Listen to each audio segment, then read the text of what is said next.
Hi எல்லாருக்கும் வணக்கம். நம்ம சேனல் பேர் சாப்பாடு தான் எல்லாம் பாஸ். நாம் இன்னைக்கு என்ன பார்க்க போகிறோம்னா ப்ரான் பிரியாணி. அது எப்படி செய்யலான்னு பார்க்கலாம் வாங்க. தேவையான பொருட்கள் பார்த்தீங்கன்னா 3/4 டம்ளர் ஜீரக சம்பா அரிசியை கழுவி ஊற வச்சு எடுத்துருக்கிறேன். அரிசி ரொம்ப நேரம் ஊறக்கூடாது, அதனால ஒரு 15 மினிட்ஸ் ஊற வச்சு எடுத்துருக்கிறேன். 2 பெரிய வெங்காயத்தை நீளமாக வெட்டி வச்சிருக்கிறேன். அதுக்குள்ள 4 பச்சை மிளகா, இஞ்சி பூண்டு விழுது. பிரியாணிக்கு தேவையான பொருட்கள் பார்த்தீங்கன்னா ஒரு பிரியாணி இலை, 2 மராட்டி மொக்கு, சோம்பு 1/2 டீஸ்பூன், சின்னதாக 2 பட்டை எடுத்து வச்சுருக்கிறேன், 2 நட்சத்திர சோம்பு, கொஞ்சம் கல்பாசி, அப்புறம் 2 கிராம்பு. இதில் பார்த்தீங்கன்னா 1 teaspoon chilli powder, 1/4 teaspoon garam masala, மல்லித்தூள் 1/2 டீஸ்பூன், ப்ரான் 100 கிராம், ஒரு தக்காளி. இப்போ வாங்க ரெசிபிக்குள்ளே போகலாம். இப்போ பார்த்தீங்கன்னா கடை நல்லா சூடாகிடுச்சு. அதில் நம்ம ப்ரான் பிரியாணி செய்கிறதுக்கு ஃபஸ்ட்டு தேங்காய் ஊற்றிக்கணும். தேங்காய் பார்த்தீங்கன்னா பிரியாணி செய்யும் போது எவ்வளோ பேருக்கு செய்கிறீங்களோ அந்த அளவுக்கு நீங்கள் ஊற்றிக்கோங்க. உங்களுக்கு தேவையான அளவு ஊற்றிக்கோங்க. இப்போ நான் பார்த்தீங்கன்னா 1 டேபிள் ஸ்பூன் ஊற்றிக்கிறேன். அதுக்கப்புறம் பார்த்தீங்கன்னா நெய். பிரியாணிக்கு எப்பவுமே வந்து எந்த அளவுக்கு எண்ணெய் ஊற்றுறோமோ கொஞ்சமாக அந்த அளவுக்கு கம்மி பண்ணி, இப்போ நீங்கள் 1 டீஸ்பூன் தேங்காய் ஊற்றினீங்கன்னா அதில் 1 டீஸ்பூன் நெய் தான் ஊற்றணும். ரெண்டுமே சரி சமமாக இருந்தால் தான் பிரியாணி வந்து நல்லா டேஸ்ட்டாக இருக்கும். இப்போ எண்ணெய் நல்லா காஞ்சிருக்கும். எண்ணெய் நல்லா காஞ்சோன்னா நம்ம அதில் தேவையான பொருளாக மிக்ஸ் பண்ணலாம்.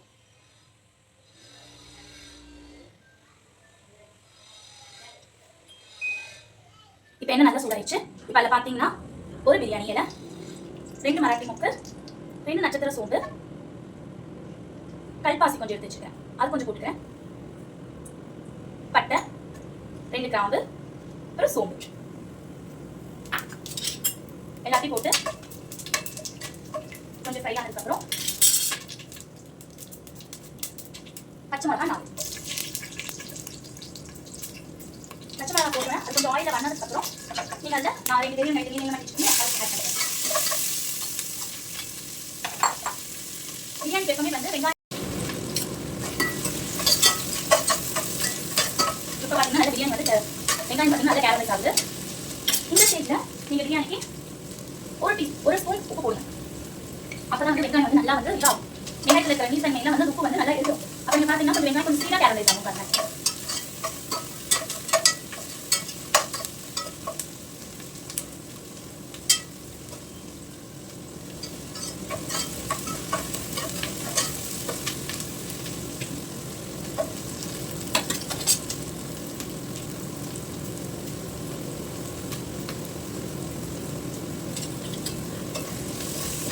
பாருங்க, இந்த அளவுக்கு கேரமைஸ் ஆகும். இன்னும் கொஞ்சம் ஆகும், இன்னும் வந்து கொஞ்சம் ப்ரௌன் ஆகும்.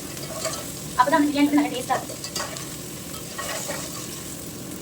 எங்கள் வீட்டில் நாங்கள் ஏலக்காய் சேர்க்க மாட்டோம் பிரியாணிக்கு. உங்களுக்கு வேணா நீங்கள் ஒரு ஏலக்காய் சேர்த்துக்கலாம்.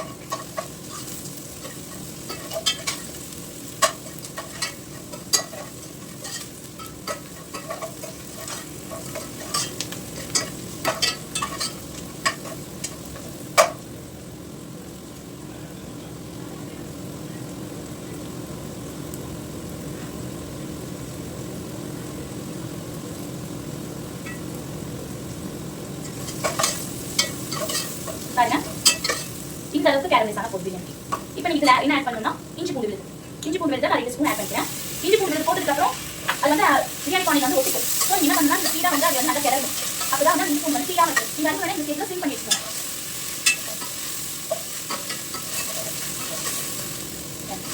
கொஞ்சம் ஃப்ரை ஆனதுக்கப்புறம் இதில் வந்து ஒரு தக்காளி சேர்த்துக்கோங்க.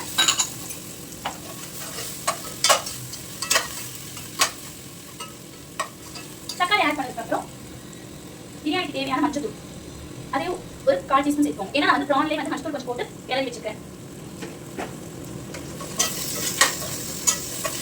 தக்காளி, வெங்காயம், இஞ்சி பூண்டு, 4 பச்சை மிளகா, பிரியாணி தேவையானதான் போட்டு நல்லா ஃப்ரை பண்ணிட்டே இருக்கும்.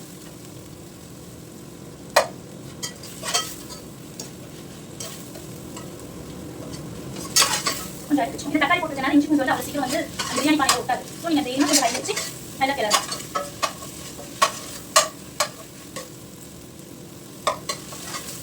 இந்த ஸ்டேஜில் கறி வச்சிருக்கிற புதினாலையும் மல்லித்தலையும் சேர்த்துக்கலாம். ப்ரான் பிரியாணிக்கு எப்பவுமே பார்த்தீங்கன்னா பச்சை மிளகா காரம் நல்லா இருக்கும். ஓவரால் மசாலா போட்டிங்கன்னா கொஞ்சம் ஒரு மாதிரி இருக்கும். ஸோ நீங்கள் வந்து எப்பவுமே பச்சை மிளகா கொஞ்சம் ஜாஸ்தியாகவும் மசாலா ஐட்டம் கொஞ்சம் கம்மியாகவும் போடுறது. இதெல்லாம் வந்து நல்லா கொஞ்சம் ஃப்ரை ஆயிடுச்சுங்களா. இப்போ இதில் வந்து எடுத்து வச்சிருக்கிற சில்லி பவுடரையும் கரம் மசாலாவையும் சேர்ப்போம். சேர்த்துட்டு ஃப்ரை பண்ணிட்டு இதில் வந்து எடுத்து வச்சிருக்கிற 1/4 டீஸ்பூன் மல்லி இலைத்தூளை சேர்ப்போம்.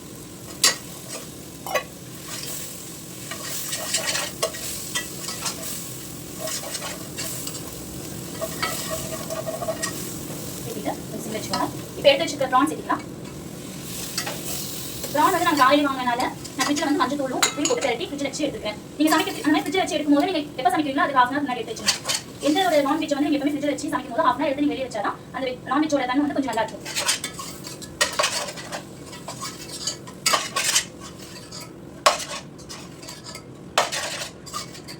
இந்த ஸ்டேஜை நீங்கள் ஆல்ரெடி ஃபர்ஸ்ட் வந்து ஒரு ஸ்பூன் உப்பு போட்டிங்களா, இப்போ வந்து ஒரு 1/4 ஸ்பூன் உப்பு போட்டுக்கோங்க. எப்பவுமே வந்து பிரியாணிக்கு வந்து நீங்க அரிசி போட்டு தண்ணி ஊத்துனதுக்கு அப்புறம் உப்பு செக் பண்ணிக்கோங்க.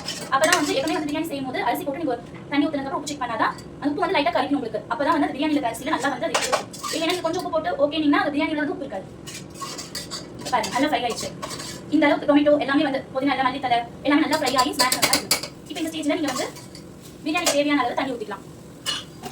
நான் வந்து ஜீரக சம்பா பிரியாணி செய்யலாம் எடுத்துக்கிறேன். நீங்க எவ்வளவு டம்ளர் வந்து ஊத்துவீங்க, நான் 3 டம்ளர் வச்சிருக்கேன். ஸோ நாங்க எப்படி ஊற்றுவோம்னா நாங்கள் வந்து 1 டம்ளர் ஊற்றுவோம். 1 டம்ளர் ஊற்றிட்டு கொஞ்சம் ஒரு 1/4 டம்ளர் ஊற்றுறேன்.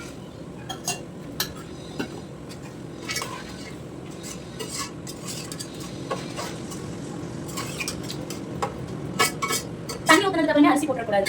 அந்த அரிசி வந்து கொஞ்சம் பாயில் ஆகும். அப்பதான் நீங்க வந்து அரிசி போடணும் தண்ணியில. நீங்க இப்போ ஹைல வச்சிங்கன்னா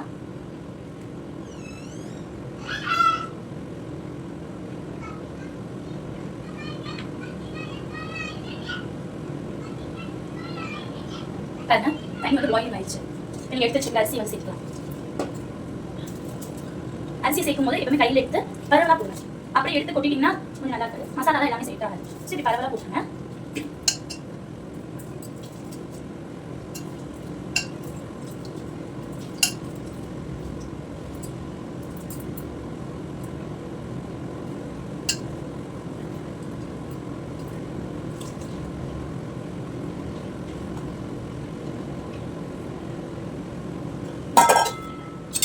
அரிசி போட்டதுக்கப்புறம் பிரியாணி வைக்கிறது கிடையாது.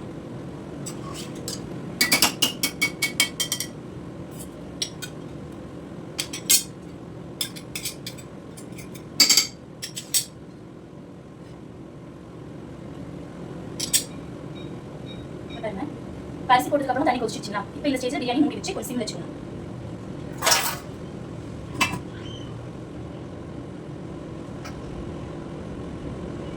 சிம்ல ஒரு 5 minutes வச்சிருங்க. 5 minutes கழிச்சு திரும்பி அந்த லிட் திறந்து நீங்க வந்து அந்த பிரியாணி கொஞ்சம் கிளறி விடுங்க.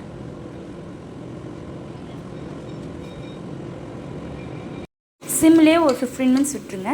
விட்டுட்டு இப்போ நீங்கள் திறந்து பார்த்தீங்கன்னா பிரியாணி பாருங்கள் இப்போ எவ்வளோ நல்லா உதிரி உதிரியாக வருது. ப்ரான் பாருங்கள். இதை நீங்கள் ப்ரெஷர் குக்கர்லேயும் ட்ரை பண்ணி பார்க்கலாம். ப்ரெஷர் குக்கரில் வைக்கும் போது நீங்கள் எந்த அரிசி யூஸ் பண்ணுறீங்களோ அந்த அரிசிக்கு தகுந்த மாதிரி நீங்கள் விசில் வச்சுக்கோங்க. ஏன்னா நீங்கள் ப்ரான் போட்டு குக் பண்ணும்போது ப்ரான் ஓவர் குக் ஆயிடுச்சுன்னா வந்து நல்லா இருக்காது. ரப்பர் மாதிரி சவுக் சவுக்குன்னு போயிடும். இப்போ நீங்கள் வந்து இந்த பிரியாணியை வந்து இப்போ ஆஃப் பண்ணிக்கிறேன். நீங்கள் டம் போடணுன்னா நீங்கள் டம் போட்டுக்கலாம், அது ஒன்றும் பிரச்சனை இல்லை. இப்போ பாருங்கள் எவ்வளோ அழகாக உதிரி உதிரியாக இருக்குது. இப்போ இதுக்கு மேலே வந்து நீங்கள் வந்து கொஞ்சமாக மல்லித்தலை தூவி விட்டுக்கலாம்.